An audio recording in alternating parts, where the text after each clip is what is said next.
जय श्री सीताराम मित्रों, श्रद्धालु भक्तजनों, वंदनीय गुरुवर, वंदनीय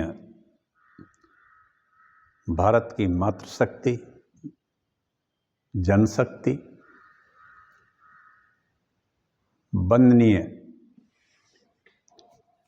सभी विद्वज्जन,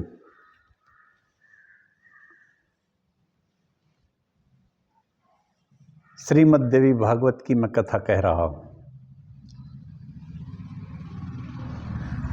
बीच बीच में कथा को निरंतर नहीं कह पा रहा हूँ, रुक रुक के कह रहा हूँ। कथा चौथे स्कंद में है। श्रीमद् देवी भागवत हमारे पुराणों में बहुत महत्व रखता है। इसमें परमात्मा की शक्ति का निरूपण है। शक्ति सापेक्ष संसार है और यह अमोघ शक्ति भगवान विष्णु की है, जिसका हम मात्र रूप से इस पुराण में वर्णन महात्म कह रहे हैं। चौथे स्कंद की कथा चल रही है। आइए आप सब सुने।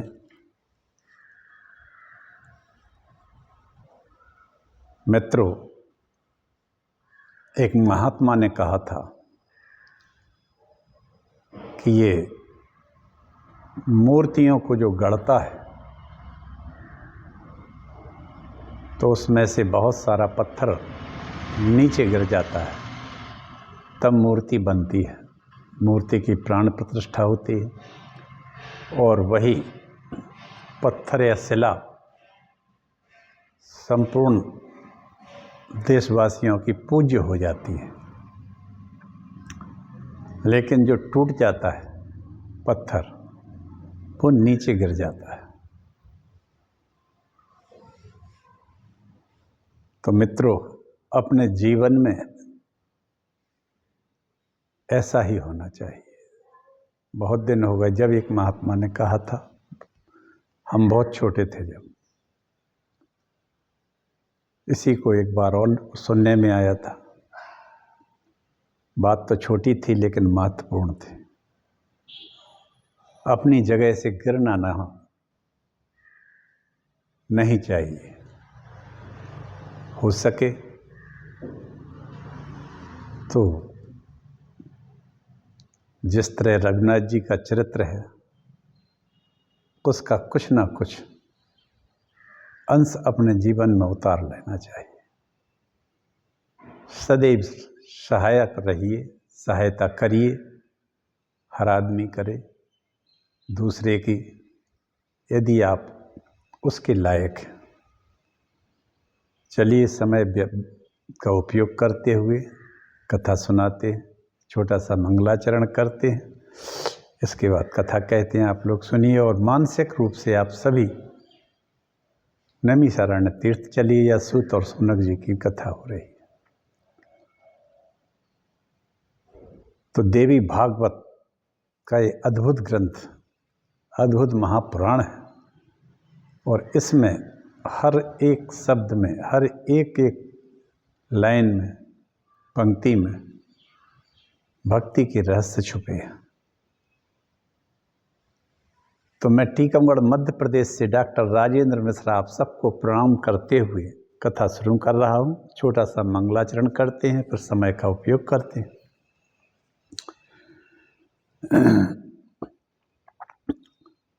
नमोस्तु रामाय सा लक्ष्मणाय देवी च तस्यै जनकात्मजाय। नमोस्तु रुद्रेन्द्रियमानिलेभ्यो नमोस्तु चंद्राग्नि मरुद्गणेभ्यः। अखंडमंडलाकारं व्याप्तं येन चराचरं तत्पदं दर्शितं येन तस्मै श्री गुरुवे नमः। वक्रतुंड महाकाय कोटिसूर्य समप्रभा निर्विघ्नं कुरु मे देव सर्वकार्येषु सर्वदा। नमस्ते नीलकंठाय वेद से परमात्मने विश्वाय विश्वबीजाय जगदानंद हेतवे नारायणं नमस्कृत्य नरं चैव नरोत्तमं देवीं सरस्वतीं व्यासं ततो जयमुदीरयेत्।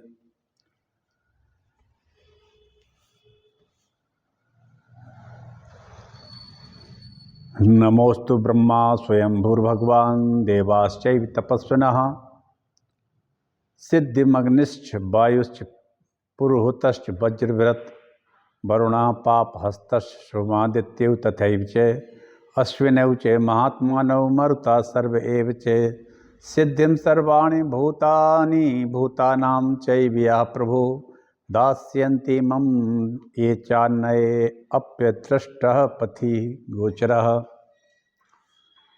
ये श्लोक जो हमने कहे हैं इस वाल्मीकि रामायण से है। सुंदरकांड में हनुमान जी भगवत प्रार्थना कर रहे हैं। स्वयंभू भगवान ब्रह्मा, अन्य देवगण, तपोनिष्ठ महर्षि अग्निदेव, इंद्र मुझे सफलता प्रदान करें। पासधारी वरुण, सोम, आदित्य, अश्विनी कुमार, मरुदगण, संपूर्ण भूत और भूतों के अधिपति तथा और भी जो मार्ग में दिखने वाले और न दिखने वाले देवता हैं वे सब मुझे सिद्धियां प्रदान करें।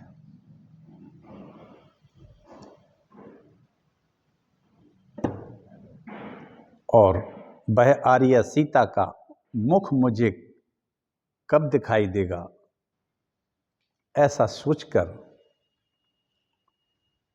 हनुमान जी महाराज ने सा मुहूर्त में ध्यात्वा चिंताग्र व्यथितेन्द्रिय उदत्तिष्ठान महाबारो हनुमान मारुतात्मजा। इस प्रकार 2 घड़ी तक सोच कर विचार करके चिंता से मुक्त होकर इंद्रिय वाले बलिष्ठ इंद्रियों वाले महाबाहु पवन कुमार हनुमान सहसा उठकर खड़े हो गए और देवताओं को नमस्कार करते हुए उन्होंने ये श्लोक कहे थे। श्लोक अच्छे हैं इसलिए हमने आपको सुनाया है। तो मित्रों, अभी हमने बताया था पिछले एपिसोड में कि भगवान के जो 6 भाई कंस ने मार दिए थे, ये मरीचि के पुत्र थे। मरीचि की भार्या उरुणा के गर्भ से 6 अत्यंत बलशाली पुत्र हुए। इन्होंने ब्रह्मा जी की थोड़ी हंसी उड़ा दी थी तो उन्होंने इनको श्राप दे दिया था कि तुम लोग जाओ राक्षस हो जाओ। राक्षस होने का श्राप पाकर ये घबरा गए, ब्रह्मा जी की शरण में गए। तो उन्होंने कहा जाओ तुम्हारा उद्धार तुम्हारे ही पिता से होगा। और वो कंस के ही 6 पुत्र थे।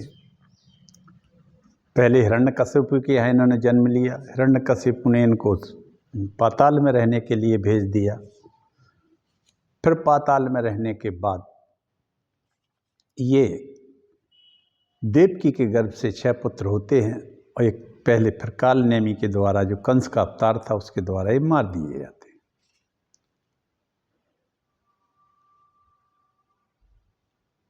उन्होंने ब्रह्मा जी ने कहा कि पूर्व जन्म का तुम्हारा पिता काल नेमी जो उस समय कंस के नाम से उत्पन्न होगा, क्रूर कंस तुमको पैदा होते ही मारता जाएगा। इस प्रकार व्यास जी ने कहा जन्मेजय से, क्योंकि ये कथा व्यास जी और जन्मेजय परीक्षित के पुत्र जन्मेजय के बीच चल रही है। व्यास जी ने कहा राजन, इस प्रकार 6 देवकी के गर्भ में आते गए और कंस उनको मारता गया। 7वां गर्भ रोहिणी के गर्भ में स्थापित कर दिया गया। कंस ने सुना कि ये गर्भ गिर गया है। समय के अंतराल से देवताओं का कार्य साधन करने के लिए भगवान विष्णु ने देवकी के गर्भ में प्रवेश किया। वाह! और इस तरह से भगवान माता देवकी के गर्भ में आते हैं। राजा कहने लगे वसुदेवा कश्यपांसः शेषांश्च तदाभवत्। हे मुने, राजा बोले, आपने यह तो बता दिया कि वसुदेव जी महर्षि कश्यप के अंश के अवतार थे। कश्यप ने ही अवतार वसुदेव जी के रूप में लिया था। उनके यहाँ शेषनाग तथा भगवान विष्णु अपने अपने अंशों से उत्पन्न हुए थे। अब आप कृपा करके अन्य देवताओं के अंशावतारों को भी बताने की कृपा करें। महाराज जन्मेजय कहते हैं व्यास जी से कि आपने ये तो सब बता दिया कि महर्षि कश्यप के अंश से वसुदेव जी हुए, बलराम जी शेषावतार थे और भगवान श्री हरि के अंश से कृष्णावतार होता है। अब उनके अंशावतारों को भी बताएं जो उस समय लीला करने के लिए आए थे उनके साथ। व्यास जी कहने लगे, नारायण के अंशावतार श्री कृष्ण और उनके भाई नर के अंश से अर्जुन हुआ। नर नारायण का जो अवतार होता है उनसे जो नर का अंश है वो कृष्ण है, अर्जुन है। कृष्ण और उनके भाई नर के अंश से अर्जुन हुआ। धर्म के अंश युधिष्ठिर है और पवन के अंश से भीमसेन। माद्री के दोनों नकुल और सहदेव अश्विनी कुमारों के अंश थे। सूर्य के अंश से कर्ण था। सूर्य भगवान का एक छोटा सा अंश था जो कर्ण के रूप में आया। धर्म के अंश से विदुर थे। अब यहाँ धर्म के दो अंशों में जन्म हुआ, एक युधिष्ठिर और एक विदुर जी। इनकी कथा अलग अलग है। बृहस्पति के अंश से द्रोणाचार्य, देवगुरु बृहस्पति के अंश से द्रोणाचार्य पैदा हुए थे। शिव के अंश से, छोटे अंश से अश्वत्थामा का जन्म हुआ था और समुद्र के अंश से शांतनु का जन्म हुआ था। महाराज शांतनु जो थे समुद्र का अंश थे। और गंधर्वराज के अंश से देवक, जो देवकी के पिता थे। वसु के अंश से भीष्म पितामह।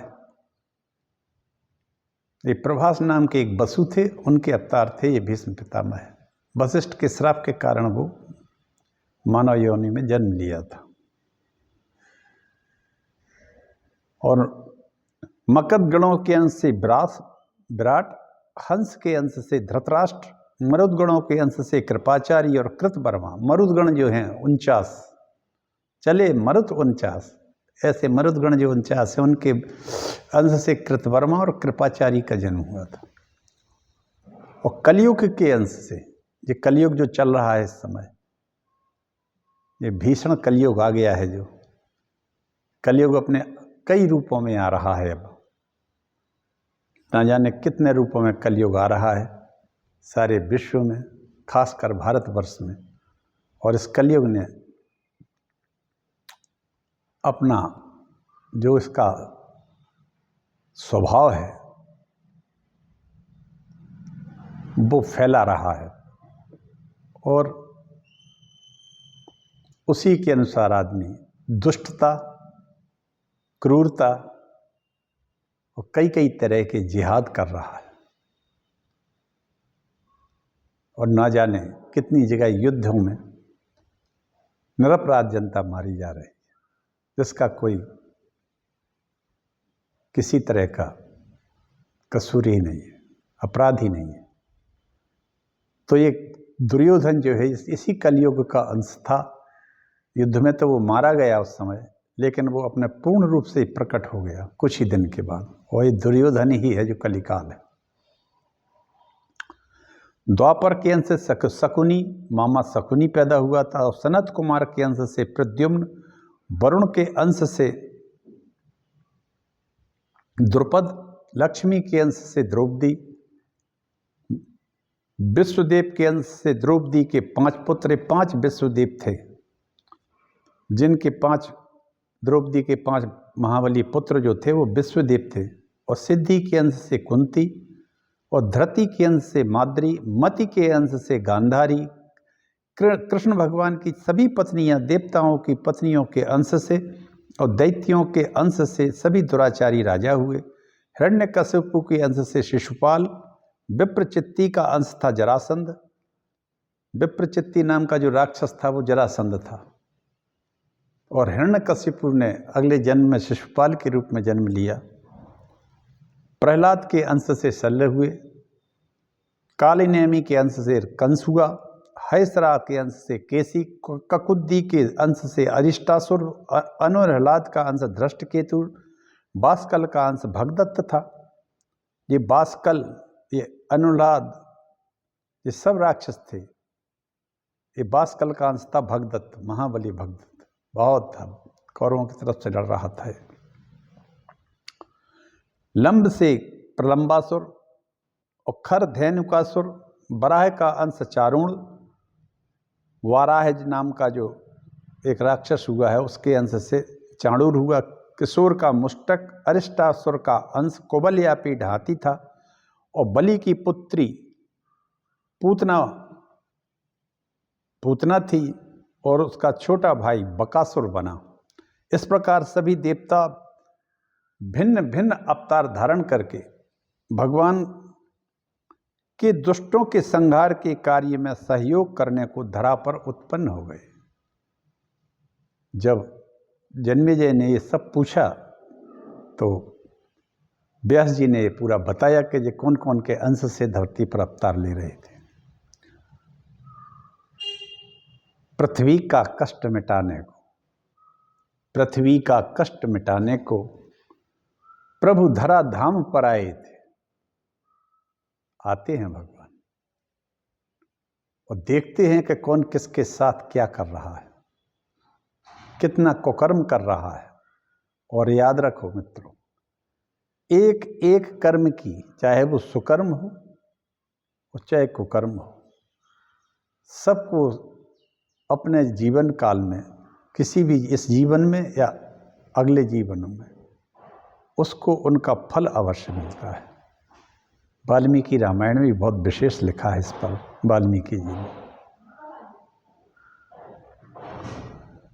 पृथ्वी का कष्ट मिटाने को प्रभु धरा धाम पर आए थे। अपने अंशों से सभी देव यहाँ कष्ट मिटाने आए थे। राधे श्याम जी ने एक राधे श्याम रामायण लिखी है, उससे है ये। अब कंस के कारागार में श्री कृष्ण का अवतार। व्यास जी कहने लगे, कंस के द्वारा 6 पुत्रों का तो वध कर दिया गया था, जो हमने अभी पहले कहा। मरीचि की पत्नी उर्णा के गर्भ से उनके 6 पुत्र हुए थे और वो 6 पुत्र ये भटक रहे थे अपने कर्म के कारण। 7वां गर्भ खंडित हो गया ऐसा लगा। इसके पश्चात नारद जी द्वारा अपनी मृत्यु के संबंध में जो सुना था उस पर विचार करके सावधानी से देवकी के 8वें गर्भ को गिरने से बचाने का प्रयत्न करने लगा। समय देवकी गर्भे प्रवेशम करोद्धरि अंशेन वसुदेवे तो समागत यथाक्रमम। उचित समय आने पर भगवान श्री हरि अपने अंश से वसुदेव में प्रविष्ट होकर देवकी के गर्भ में विराजमान हो जाते हैं। उसी समय देवताओं की कार्य सिद्धि के हेतु भगवती योग माया ने यशोदा के गर्भ में प्रवेश किया। उसी समय गोकुल में अपना समय व्यतीत कर रही रोहिणी ने बलराम जी को जन्म दे दिया। 8वें गर्भ में मेरा काल होगा, ऐसा विचार कर देवकी को कारागार में बंद करके विशेष पहरा लगा दिया। वसुदेव जी देवकी के साथ कारागार में ही रहने लगे। 7वां गर्भ को योग माया ने खींच के रोहिणी के गर्भ में स्थापित किया, जहाँ बलराम जी के रूप में जन्म होता है। इसके बाद भगवान ने माता देवकी के गर्भ में प्रवेश किया। 8वें गर्भ को बड़े ही चतुराई से, शक्ति से कंस उसको पहरा बिठा दिया। कंस ने पहरा, बड़ा सख्त पहरा बिठा दिया, क्योंकि उसको नारद जी कह गए थे कि 8वें गर्भ के द्वारा तेरी मृत्यु हो जाएगी। अब मृत्यु मृत्यु हो जाएगी, ऐसा कह के गए। सज्जनों, अपनी अपनी मृत्यु को देखकर सबको डर लगने लगता है। एक डेथ फोबिया हुआ कहलाता है जो लगता है, चाहे वो सामान्य आदमी हो, चाहे वो मरीज हो, और चाहे वो बलिष्ठ हो, चाहे वो पदों पर बैठा हुआ बड़ा भारी पदासीन हो। लेकिन जब उसको खुद पर आती है तब वो एक कायर से भी कायरता का परिचय देने लगता है, और उसको भयभीत वो उतना ही होता है जितने एक सामान्य लोग होते हैं। अशक्त जो हैं, शक्तिशाली नहीं है, जो सबके द्वारा पेरे जाते हैं, सबके द्वारा मारे जाते हैं। कोई किसी कलम से मारता है किसी को, कोई अस्त्र से शस्त्र से मारता है, कोई प्रभाव से मारता है। लेकिन जब उन पर खुद आती है तब वो अत्यंत निर्बल से भी निर्बल आदमी जैसा लगने लगता है, करता है। और यही काम कंस के पास था। जब वो मार रहा था, सबको मारता ही रहता था जिसको देखो। कृष्ण के 6 भाइयों को पहले जो जन्म लिए उनको मार डाला उसने। यह हमने अपने जीवन में बहुत देखा है, इसलिए कभी किसी का अनावश्यक किसी को कष्ट नहीं देना चाहिए मित्रों, चाहे वो कोई भी हो सके तो उस जितना आप में अगर सहयोग करने की क्षमता है और तुम्हारे पास ऐसे पद हैं कि तुम कर सकते हो किसी की सहायता, तो करना ही चाहिए। कम से कम अहित नहीं करना चाहिए। और कंस से ही अपने कुकर्मों को भोग रहा था। कृष्ण की मृत्यु के द्वारा मृत्यु होने के कारण घबरा गया और वो देवकी के चारों ओर पहरे बिठा दिए उसने। अब संजाते 10वें तत्र मासे यत् श्रावणे शुभे प्रजापत्य संयुक्ते कृष्ण पक्षे 8वें दिने। हे राजन, श्रावण मास में 10वां महीना पूर्ण होने पर देवकी के गर्भ को चलते चलते 10 महीने दिखते हो गए। पूर्ण होने पर भाद्रपद मास में के कृष्ण पक्ष में रोहिणी नक्षत्र में 8वीं तिथि के उपस्थित होने पर कंस ने अपने सैनिकों को पहरे पर और मुस्तैदी से नियुक्त कर दिया और उसने सुरक्षा बढ़ा दी। जैसे आजकल कहते हैं जब कोई भी घटना घट जाती है आतंकवाद की, तो आता है एक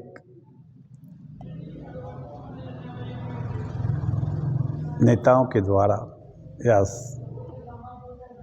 अफसरों के द्वारा कि और मुस्तैद कर दिया है, सुरक्षा और मजबूत कर दी गई है। यही कंस ने किया। जब महीना पूरा होने वाला था प्रसव का, तो उसने और ज़्यादा सख्त कर दिया। और वसुदेव जी देवकी के साथ तो कारागार में रह ही रहे थे। तब फिर उसी रात को 12 बजे देवकी ने एक अद्भुत बालक को जन्म दे दिया। उस समय वसुदेव और देवकी चिंता में पड़ गए। 12 बजे देवकी ने एक अद्भुत बालक को जन्म दिया। उस समय वसुदेव और देवकी चिंता में पड़ गई, किस प्रकार इस बालक के प्राण बचाए जाएं। ऐसा सोचते हुए उस अलौकिक बालक को निहारने लगे। उसी समय आकाशवाणी हुई, वसुदेव, तुम इस बालक को तत्काल गोकुल में पहुंचा दो। सभी रक्षकगण निद्रा से अचेत कर दिए गए हैं। 8 फाटक जो बंद थे खुल गए हैं, जंजीरें तोड़ दी गई हैं। इस बालक को तुम नंद के घर छोड़कर वहाँ योग माया को उठाकर शीघ्र ले आओ, क्योंकि भगवान की योग माया ने यशोदा के गर्भ में प्रवेश करके वहाँ जन्म ले लिया था। ऐसा वसुदेव जी को आकाशवाणी ने कहा। वसुदेवम समाभास गगने विशदाक्षरः वसुदेव गृहीत्वेनं गोकुलम नय सत्वरः। गोकुल में पहुंचा दो तुम मुझे, ऐसी आकाशवाणी हुई। कृष्ण भगवान ने कहलवाया और लेकर तुम मुझे लेके जाओ। इस समय सभी सो रहे हैं, सभी दरवाजे खुल गए हैं, सभी बंधन मुक्त हो गई हो। तो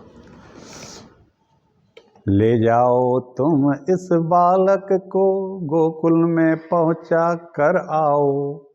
नंद के घर कन्या मिले, तुम्हें जल्दी से उसको ले आओ।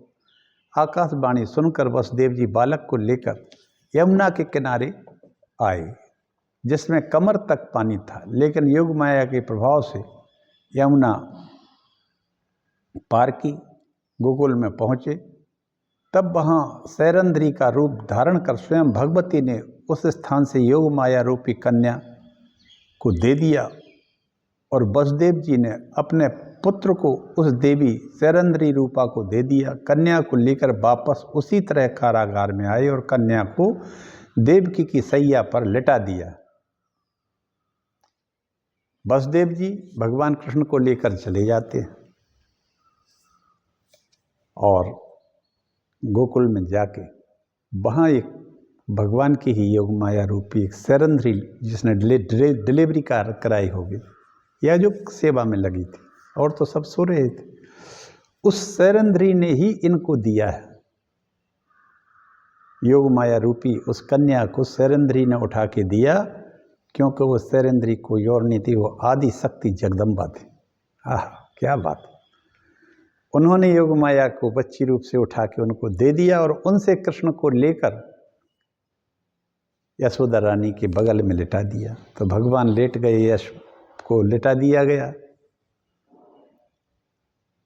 यशोदा के पास बाजू से, और योग माया को लेके वसुदेव जी आ जाते हैं पुनः मथुरा की जेल में। जहाँ के तहाँ फाटक बंद हो जाते हैं, जैसी बेड़ियाँ लगी थी जंजीरों में बंधे थे वैसे ही बंध जाते हैं। ये है भगवान की लीला। और लेटाते ही, जैसे ही उसको लेटाया उस कन्या को, वो जोर जोर से रुदन करने लगी। रोदम रुरोदम सत्वरम कन्या तदैवागत संज्ञ कहा। उसी स्थान कारागार में कन्या ने उच्च स्वर से रोना प्रारंभ कर दिया। पहरेदारों ने तत्काल ही कंस को जाकर बालक के पैदा होने का समाचार दे दिया। जैसे ही वो रोई उच्च स्वर में, तो वे सारे भागते भागते गए और उन्होंने समाचार दे दिया। कंस ने तुरंत ही कारागार में पहुंचकर देवकी से उस कन्या को छीन लिया, लेकिन सोचने लगा कि आकाशवाणी ने तो पुत्र की बात कही थी कि पुत्र होगा, ये तो कन्या है। फिर भी कंस ने उस कन्या के दोनों पैर पकड़कर पत्थर पर पटकने को हुआ, लेकिन वह कन्या उसके हाथों से छूटकर आकाश में दिव्य रूप धारण कर लिया। उस कन्या ने जैसे ही उसने दोनों पैर पकड़ के, जैसे वो एक पत्थर पर मारता था वहीं पास में, जैसे ही उस कन्या को मारा उसने पत्थर पर खींच के, तो वो हाथ से छूट के आकाश में चली जाती है। और वहां उसने अपना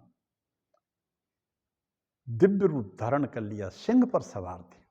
आहा!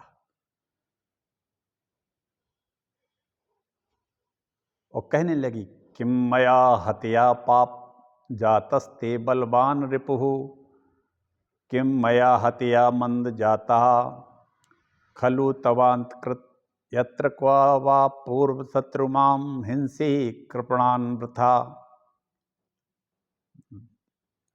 उस समय, ओ मूढ़ कंस, तू मुझे क्या मारेगा? तूने तो वृथा ही इतने बालकों को मार डाला है, तेरा मारने वाला तो पैदा हो चुका है। ऐसा उस योग माया ने कहा। ओ मूढ़, मुझे क्या मारेगा? तेरी बुद्धि अति भ्रष्ट हुई। ओ मूढ़, मुझे क्या मारेगा? तेरी बुद्धि अति भ्रष्ट हुई। तेरा प्रयास सब विफल हुआ, तेरे हंता की सृष्टि हुई। आहा, क्या बात! इस घोर पाप से ओ पापी, तू भारी कष्ट उठाएगा। अब नहीं बचेगा, दुर्बुद्धे हरि हाथों मारा जाएगा। इस तरह से कह के योग माया आकाशवाणी सुन करके कंस कहने लगा, देवता भी झूठ बोलते हैं। कंस ने तो तुरंत ही आपातकालीन बैठक को बुलाया।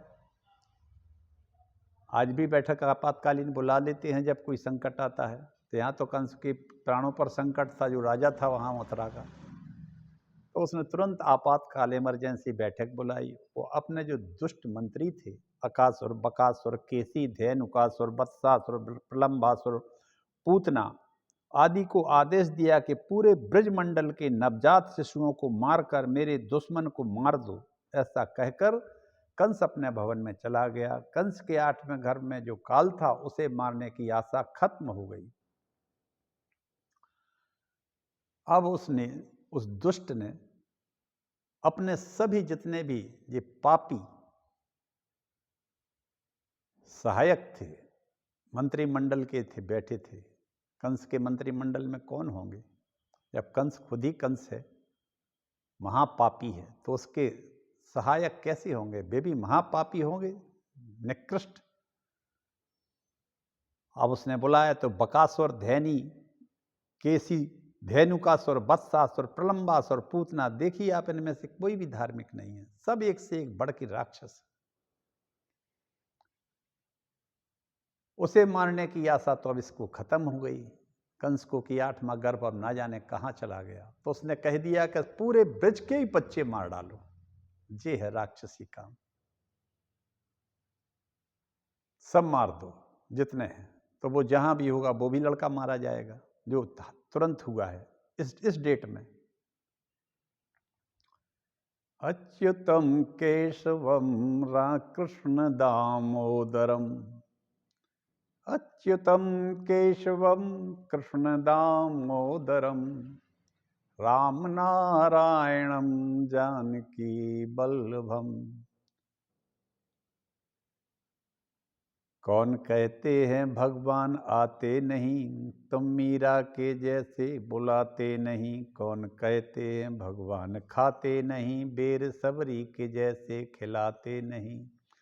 कौन कहते हैं भगवान सोते नहीं, माँ यशोदा के जैसे सुलाते नहीं। कौन कहते हैं भगवान नचते नहीं, गोपियों की तरह तुम नचाते नहीं। श्री कृष्ण अवतार की अब एक संक्षिप्त कथा में कहता हूं। व्यास जी कहने लगे, उधर गोकुल में प्रातःकाल नंद जी के घर में पुत्र जन्म का शुभ समारोह होने लगा। समाचार कंस को भी अपने सेवकों द्वारा प्राप्त हो गया। नारद जी कहने लगे, कंस यह जानता था कि वसुदेव, उनकी पत्नियां, पशु तथा सेवक सभी नंद के यहाँ रहते हैं।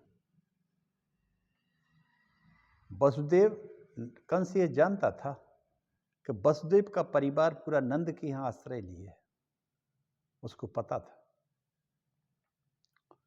वे सभी देवक और नंदादि सभी देवताओं के अंश हैं। तो कंस का संदेह और बढ़ गया।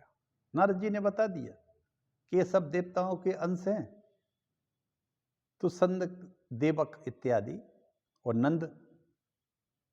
तो कंस का संदेह और बढ़ गया। उसने अपने मुख्य अनुचरों में केसी और धेनुकासुर व पूतना आदि को अपने कार्य की सिद्धि में गोकुल में ही नियुक्त कर दिया।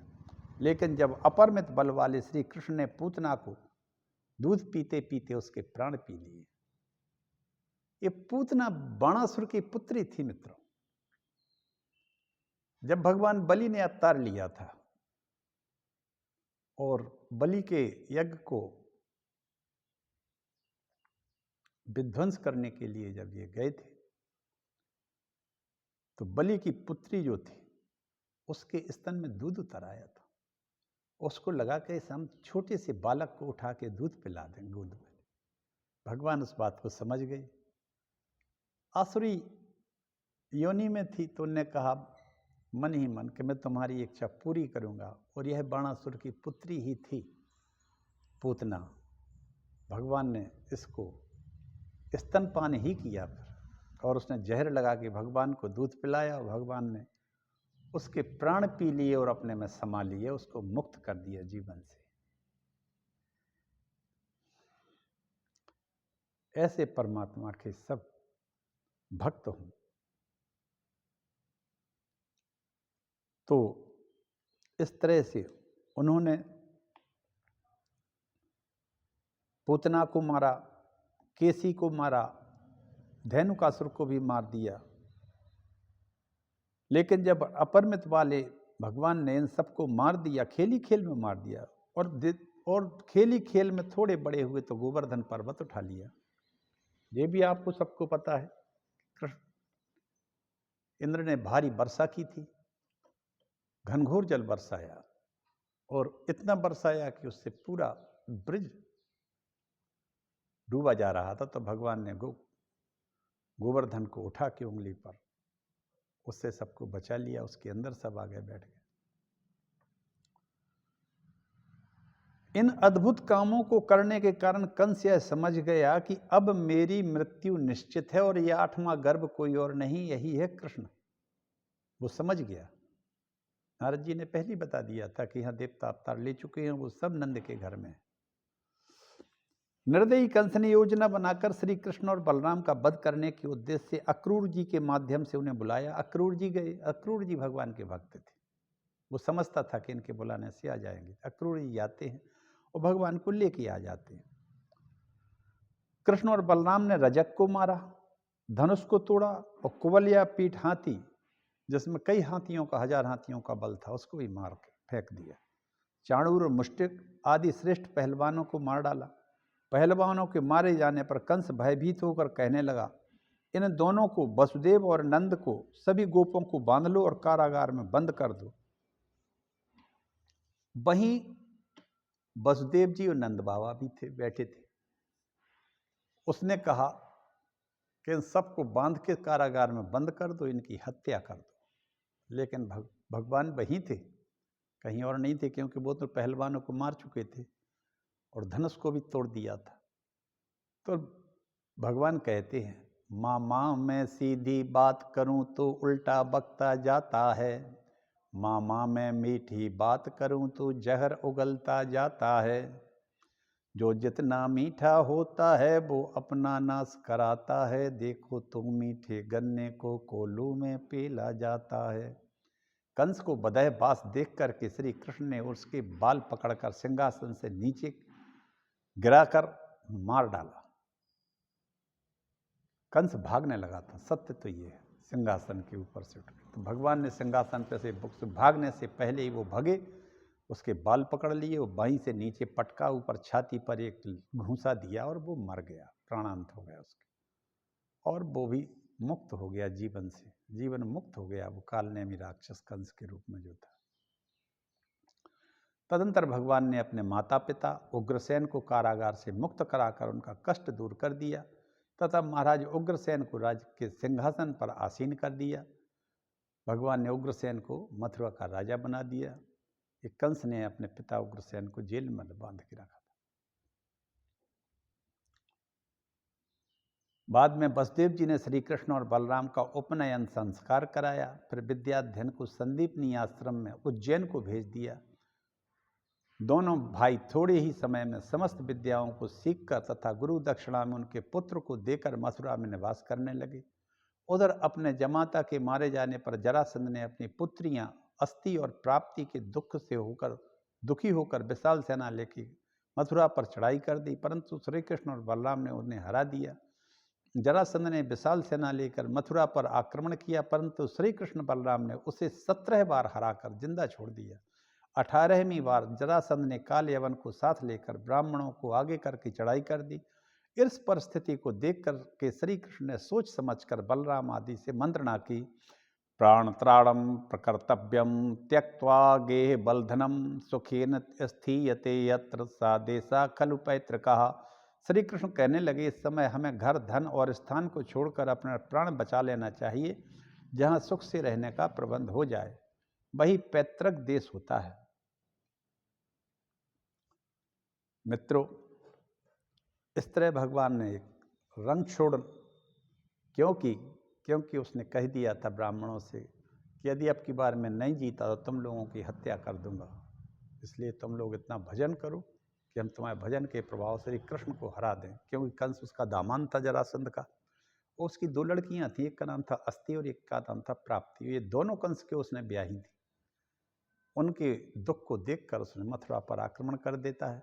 कई बार हारता है, लेकिन 18वीं बार वो कहता है, यदि तुम लोगों ने सही भजन नहीं किया, अनुष्ठान नहीं किए, तो हम तुम लोगों को भी मार डालेंगे।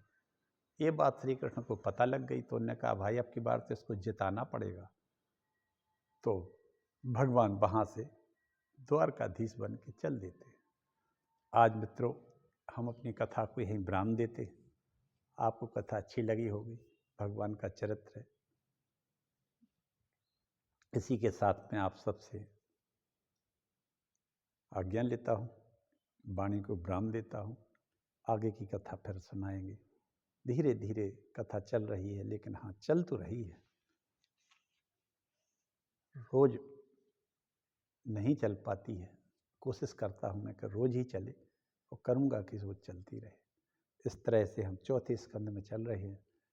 8 स्कंद बहुत हैं, तो धीरे धीरे पूर्ण स्कंद की ओर हम पहुँचेंगे। इसी के साथ में आप सबसे प्रार्थना कर लेता हूँ, आप सबसे आज्ञा लेता हूँ। सभी लोग भगवान सद्बुद्धि दे, भगवान सद्बुद्धि दे और साथ में अपनी भक्ति भी प्रदान करे। इसी आशा के साथ